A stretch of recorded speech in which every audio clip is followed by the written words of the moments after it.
सहनाववतु सहनौ भुनक्तु सह वीर्यङ्करवावहै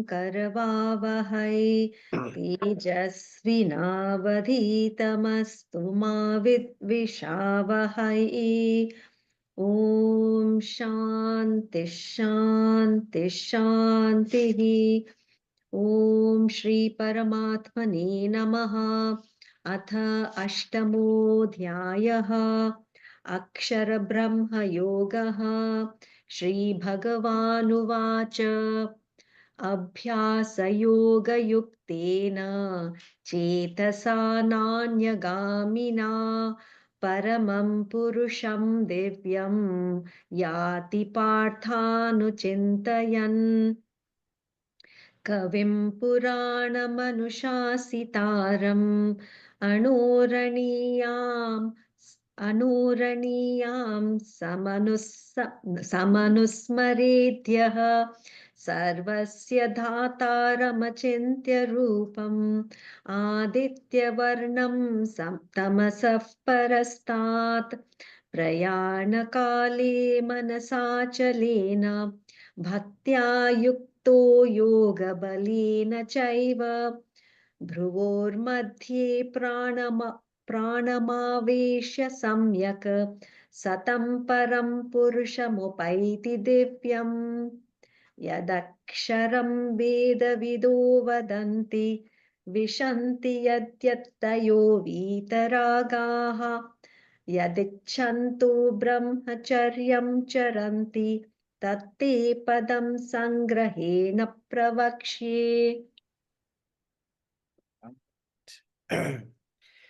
So we are, the question that is being discussed is Prayana Kale, when at the time of death, what is the mental state of this yogi that you talk about?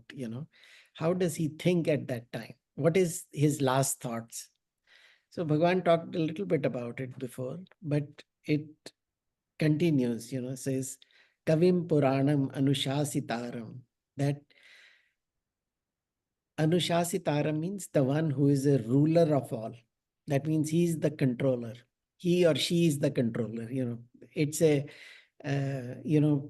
because of there is no neuter gender in Sanskrit, in English, we have to use he or she. So when I say, or I can say it, but it doesn't sound that good, So Kavim is used normally in Hindi. We say Kavi means the one who writes poetry. Kavita jo karta hai wo kavi hai. But in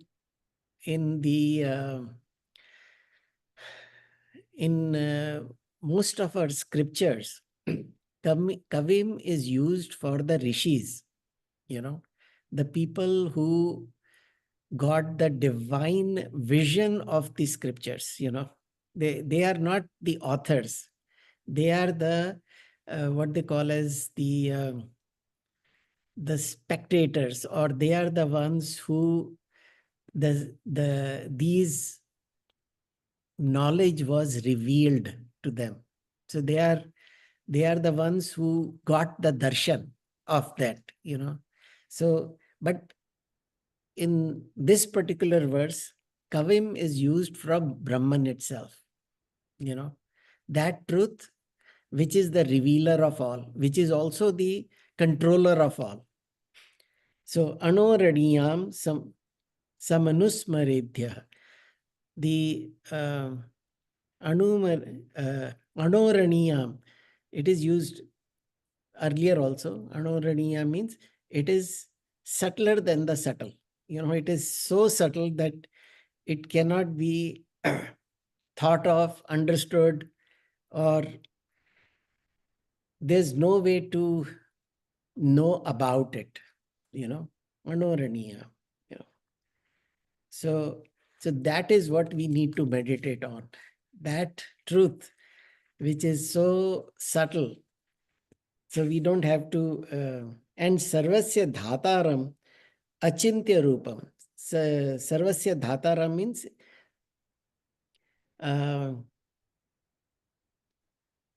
uh, we have this, in Rama Ashtakam, there's one, the first verse itself is Om Apadam Bhartaram Dhataram Sarva Sampadam. So Dhatara means the one who takes care of everybody. So that Dhataram, Sarvasya Dhataram, he's taking care of everybody, from the smallest to the largest. Everything is being taken care of. So that, and what is its nature? Achintya Rupa. You can't think about it. It is not available. And Aditya Varnam Tamasah Parasta. Now, is there any ignorance in that? See, it's like saying the sun has never seen any darkness. You know, it's, if you compare it to that Aditya Varanam, that means it is of the nature of knowledge. So ignorance cannot exist in its presence, because it is Jnana Swarup itself. So anyway, I'll explain that a little more in details. But let's start with the 10th one, because 10th one should come first and then the 9th one, because it says Prayana Kale. So the answer is given here. Prayana Kale, at the time of departure, Manaso Achalena. Achalena means the mind is steadfast. The steadfastness of mind will come from a strength of a strong Shraddha and Vishwas.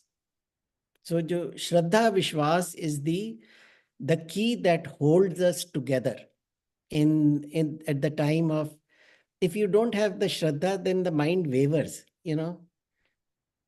मैं इधर जाऊं कि उधर जाऊं, so that should be taken off. It should be so strong that my Bhagwan, my Aradhya is with me at this time. I don't have to think about it. So it is like that strong Shraddha has to be there. Only then the mind will be achalena. Achalena means unwavering. It is steadfast. Bhaktya yukto yoga balena chaiva. So the one who is what kind of, so with the Shraddha comes bhakti. So with that bhaktya yukto, that means he is endowed with that bhakti, yoga balena chaiva, and also with the yog bal. Yog bal is mentioned here because of the meditation, that we have practiced through something. That is the yoga balena. Bal means the strength. With the strength of yoga. So, this I will explain a little later. Bhruvo madhye pranamavishya samyak satam param purusho mupaiti divyam. So that at the time of departure, the Jeev now says, Bhruvor madhye, in the, bring your, thoughts to the middle of Bhruvor madhye, brows ke, in the center you bring your mind, and pranamaveshya samyak. And let's understand it from the what Bhagavan is trying to say here is, so prayana kale, at the time of death, that is absolutely clear, because that is the question that was asked by Arjuna. Manasa achalena, and this is achalena, unwavering, which is because of Shraddha Vishwas, and Shraddha Vishwas also gives, bhakti. That is the cornerstone of bhakti. If you don't have Shraddha, Bhakti cannot happen, you know. Tabhi in Ramcharitmanas, Bhagwan talks about Shivji and Parvati ji. It says, Shraddha Vishwasa Rupinam.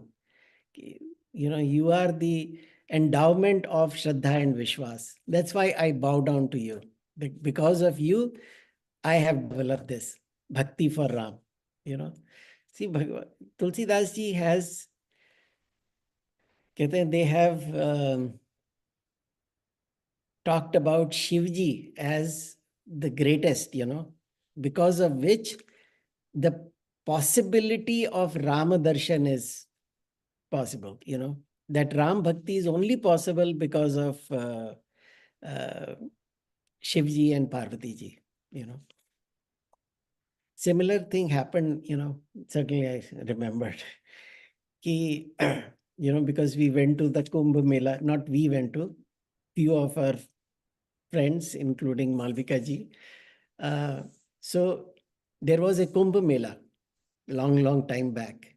And there is a ashram of Bharadwaj Muni there in Prayagraj. So at one time, after the Kumbh Mela, when all the sannyasis were wrapping up there and going back to their own ashrams, Yagyavalkji was there and he was stopped by Bharadwaj Muni. He says, I have a question to ask. And my question is, I'm confused about Bhagavan Ram. You know, you talk about Ram as if he is Brahman, but he is actually a physical embodiment. So please explain so that my doubts are clear. So, you know, Yagyavalkji starts to talk about Bhagavan. But before he does that, he says, let me tell you a story. And he tells the story of Shivji and Parvati ji and about the whole thing about Sati and then how Shivji got, you know, uh, that episode where Sati did the Atmadaha in the fire of the yajna, which was conducted by her father, Daksha. And then later she, came as Parvati ji, and Parvati ji then did tapas and all that stuff. The reason that Yagyavalkji told the story, he says, I told you the story to check if you have enough Shraddha for Shivji. If you have, only then you are the right candidate for story of Ram. Only then I'll tell you about Ramchandraji. So anyway, that the point is the Shraddha Vishwas is very important, because without Shraddha Vishwas, the bhakti cannot happen. You cannot have bhakti for Bhagavan if you don't have Shraddha in him. See, if you think about the, people sometimes knock at your door, coming from Jehovah's Witness, they have so much Shraddha, they are so like driven by it. They know that that is the only reality. They have absolutely zero doubts about it. We may make fun of it or not, Bhagwan can be, manifest in any form. So it manifests for them in the form of Jehovah. So be it. So point is that they have very strong Shraddha Vishwas. I think they have. I don't know. But when I look at them, it looks like they are very convinced. They don't have much doubts about it. So no Shraddha, no Bhakti. So that's the point. Kehte, also, they have the power of yoga. Yoga has two important things that we get only through yoga, which is, one is the ability to withdraw the mind from the the world of objects. Because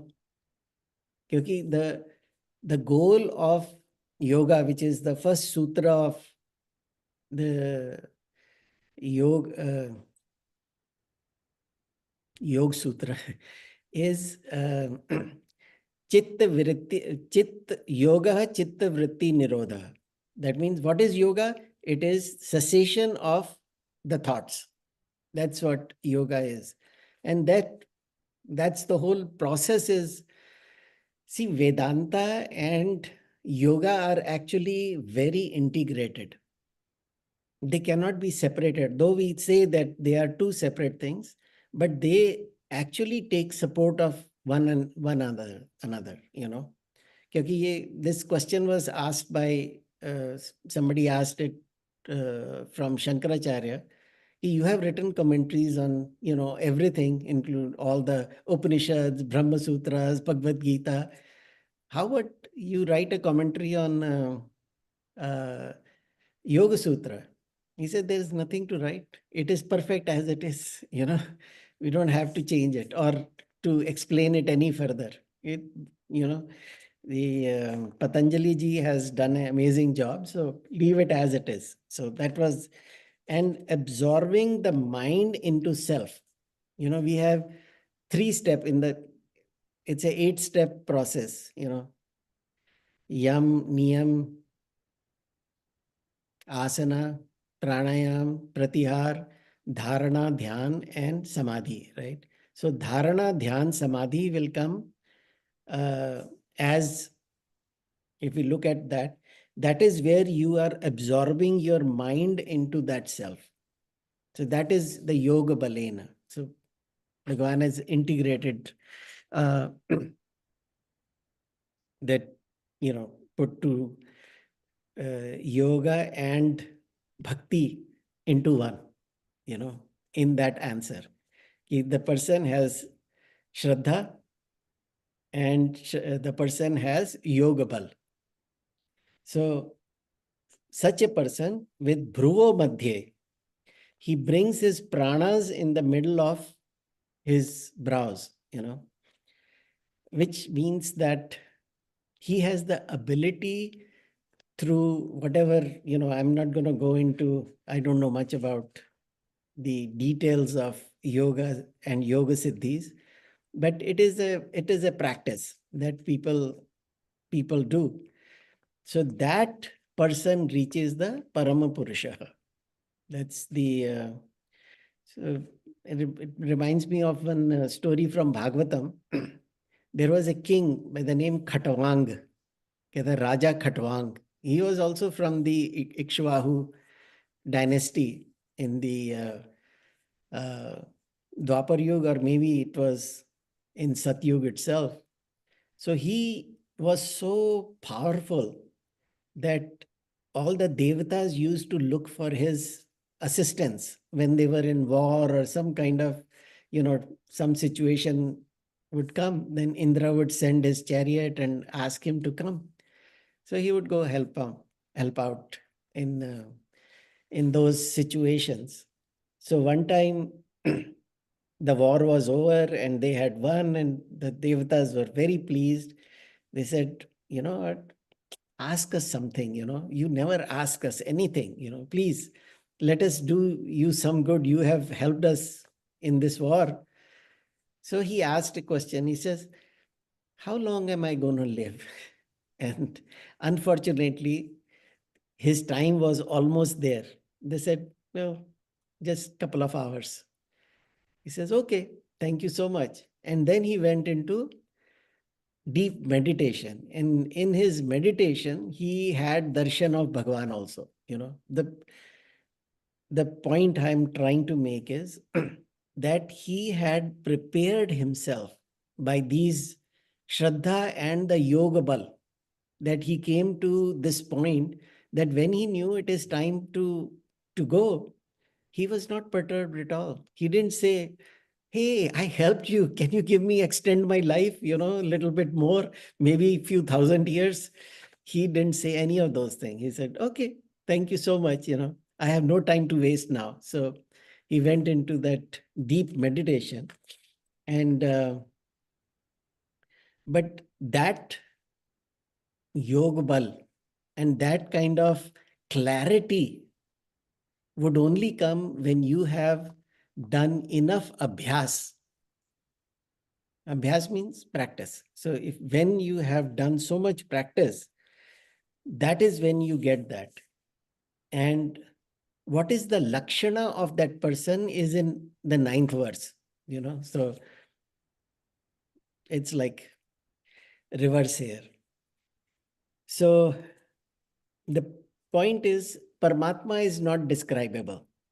We cannot talk about it. We can talk about it as much as we want, but it is not something that we will understand. That's the point. So no words can reach. That's why it is achintyam. It is indicative. You can, through all the books that we read, they are indicating it. They are not describing Bhagavan. So because you cannot define Bhagavan. Define means that when you define something, you also say what it is not. But there's nothing that Bhagavan is not. It's like everything. So because words have some, you can say they have two types of meaning. One is called the vachyarth and other is lakshyarth. Lakshyarth means what it is pointing to, and vachyarth means, like, in simple word, if I say I'm in front of computer, so which is a simple and everybody understand what it means. If I say, oh, this guy, this man of, or this friend of mine is a lion. Now that lion is not a real lion. That person is a man, but he has certain lakshana of a lion, which means he is brave, he is fearless, all these things are there. So that's the lakshar. So when we are talking about kavi, we are describing actually that pure consciousness. We are indicating about that alone. Here we are saying, that is why I said that the word kavi here is used for Brahman only. And because it is sarvagnya, all knowing. And we talked about why it is all knowing. Did we talk about it? Or should I talk about it again? We call Bhagwan Sarvagnya is because the knowledge, we compared it knowledge to light, right? Like Aditya, the sun, has never seen darkness. If you ask sun, you know what, have you seen darkness? He says, no. What is it? Same way, if you ask Bhagwan, have you seen ignorance? He says, what is that? I don't know. Because Bhagwan is Jnana Swarupa. That's why in Taittiriya Upanishad, like we say Satyat Anand normally, but there it says Satyam, uh, Satyam Jnanam Anantam. So that the nature of Bhagwan is Jnanam. And Jnana means the reason I know anything is Bhagwan. So literally that when we are talking about Bhagwan, we are talking about that Brahman, in the form of Kavim, or we talk about as Ananda Swarupa. Now, when we say Ananda, we are not talking about a person's name. We are not talking about joys and sorrows. We are talking about the consciousness itself. The nature of consciousness is Ananda. Ananda means where there is no Sukha Dukkha. It is beyond Sukha Dukkha. Because Sukha and Dukkha are contrary to each other. So you have the anubhuti of Sukha, or the experience of Sukha, versus experience of Dukkha. But when both are not there, that silence, that Param Shanti is Ananda Swarupa. So that's what. So what is that? That is Bhagwan only. That is the nature of Atma. That is my own true nature. So, and then we use the word Purana. Purana normally would means ancient. But when we say something is old, it is usually something we are ready to discard, you know. But here it is not with respect to time. See, when we say Purana here, Purana is not, it means that which is never affected by time. And it is always new, you know. There was, in the second chapter, we did this verse, Ajo Nitya Shashvato Yam Purana, you know, Ajo Nitya. It's Ajaha means birthless. It is not like something was born and it was long time ago. Aja, it's never born. Ajo Nitya, that means always present, as it's ever new actually. Shashvato yam purana, na hanyate hanyamane sharire. Many bodies have come and gone, but has not an iota of impact on that. So that consciousness is what we are talking about. What is that consciousness? Krishna, Bhagavan says, it is me. I am the one. It is not just me, it is you also. What is the nature? That which is always present, never decays or changes. Always present means it is unchanging in us. That is the only unchanging truth, you know, that consciousness.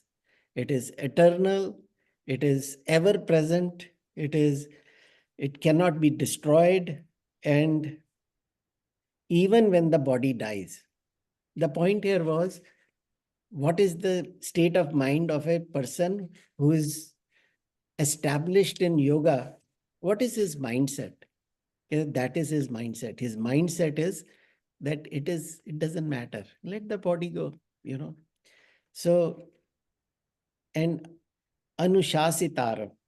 Anushasitaram means he is the ruler. He is the ruler means everything is because of that. We may think there is a cause and effect relationship in this world, right? But there are two two ways to understand this. One is the immediate cause and one is the ultimate cause. We talked about it, you know. We can say I was born to my parents. So my parents are the cause. But how the parents were born? Because of their parents. Ultimately, we will come to a point where we don't know, you know, that we can't determine. So ultimate sabka pita kaun hai, you know, which is the uh, ultimate cause. So that is the same Anushasitaram. It is the the ultimate cause. Only when, and also we have to understand, if we think about who is the ruler and who is ruled, let's think of a situation. We have a ruler. If we say Bhagwan, you know, Paramatma is the ruler and I am being ruled. That statement also is refuted, because only when life is pervading in the ruled as well as the ruler, it will be impactful, right? So the ruler and the ruled are both supported by the same consciousness. Does it all make sense? You know, because samashti buddhi, okay. Because satta means the substratum is only Ishwar. There's nothing other than Ishwar. So as a jiva also, it is supported by that samashti Ishwar. So samashti Ishwar is the satta or the substratum of the whole universe. You know, if you think about it, even the whole Jagat and Jiva and Ishvara, they are all supported by the same element.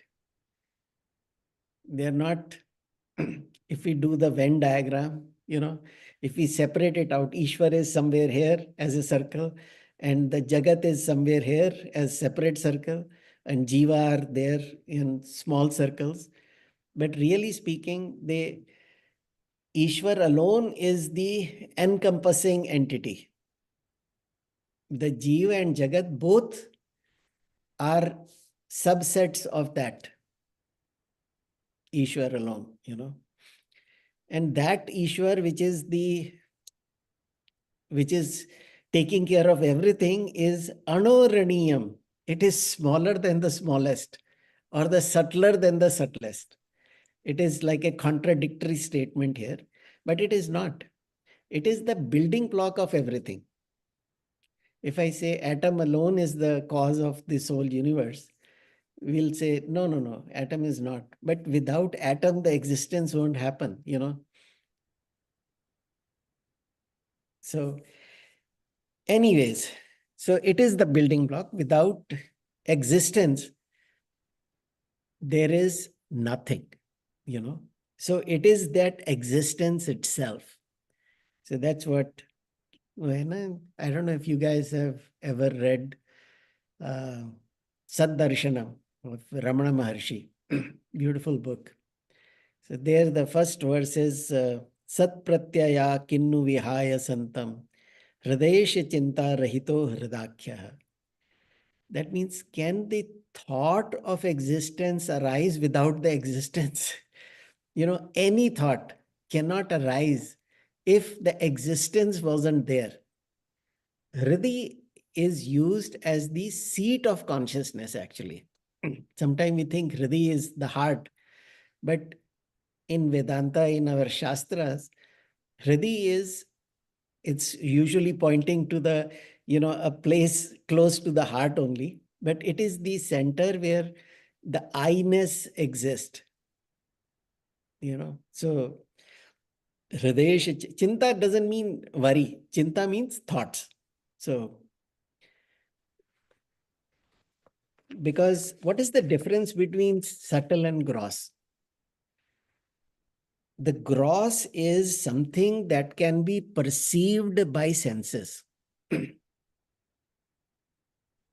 Okay? Simple definition I'm giving. That which can be perceived directly by senses or by instruments that are used. Like, say, I want to say, is atom subtle? Yeah, it is very subtle. But if I use electron microscope, I can at least have some vision of that, some idea of that. So that means it is, if it can be perceived, it is gross. What is subtle? Subtle is only through mind, which has no input from the senses.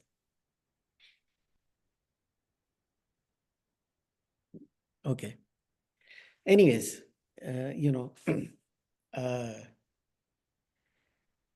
because that Sakshi Chaitanya is not available to the mind also. Mind works because of Sakshi Chaitanya, but the Chaitanya is not available either as gross or as subtle. Okay. That reminds me, I'm taking a little more time. The question was asked in the Kena Upanishad, what is mind of the mind? What is the eye of the eye? What is the, ear of the ear? So all that question. And then the Rishi started to answer that. In that it says, what is the nature of that? कहते हैं न तत्र चक्षुर गच्छति न वाग गच्छति न मनो न विघ्नो न vijanimo. That means nothing can go there, neither the mind nor intellect. There is no way to know that. Na tatra chakshur gachati. That means it is not gross, it is not subtle. So that is, it is, or we can say it is beyond both known and unknown. See, why they say beyond unknown also? See, if there is something unknown, suppose there is a new technology, AI, right? I don't know AI, but I can know about it. If it is unknown to me today, but I can know about it. When they say it is beyond known and unknown, means it is beyond knowing. It cannot be known through any means. That's what it means. So, because it is neither perceived by senses nor by mind. Na chakshur gachati, na vak gachati, na mano, na vidno. Neither the mind nor the intellect. There's no way to grasp that. Because we grasp intellectual concepts, some heavy duty concepts we can grasp, but not this. So that is why it says Swarupasya Dhataram, upholder of all, Achintya Rupam. So now the meditation is also not a process of thinking. Actually, meditation is without becoming a thinker. You get absorbed. The mind has to get absorbed because we are thinking of that which cannot be thought of. So if we are trying to put a picture of Bhagwan in our head, that can be, for some time, it can help as a support system, as a building block, but it is not, ultimately the mind has to go and absorb itself, so Achintya Rupam. And there's another famous verse that we have done hundreds of times. Na tatra suryo bhati na chandra tarakam nima vidyuto bhati kato agnihi. Tameva bhantas tameva bhantam anubhati sarvam tasya bhasa sarvamidam vibhati. So that which cannot be seen by the sun in sunlight or through the moonlight or the stars or by the vidyut, which is the lightning. So it is not available through any of these means. But all these things are working because of that. Tameva bhantam anubhati sarvam. You are the one which is illuminating everything. Without that illuminating factor within us, we cannot know anything, and that is the life force. So only way to know that self is to become that self. There is no other option in that. So Aditya Varnam, that means you have to become that knower. So anyway, so the essence of this particular verse is that Paramatma, which is the adhishthan of all, which is the substratum of all, because of which everything becomes known, because of which everything is available to me, So it is the knowledge itself, and it is the self of all, which is a very hard concept to understand. I can understand it is self of me, but it is the same self in everyone, including an ant to microbiomes to everything. That alone is that consciousness which is supporting everything, and that I call myself as I, So it is the answer to Arjuna's question about what is the mindset of that yogi. This is the mindset of that yogi. That clarity is there. And where does he go? He becomes me. It's not like he merges in me. It merges in me means this was separate and this is me and it merges in me. No, that is not what Bhagwan is saying. That he realizes his own true nature as me, So that is the very wonderful verse, Sorry, I was thinking I'll go at least up to 11, but anyways, I think we can stop here so that if there are any questions, we can talk about.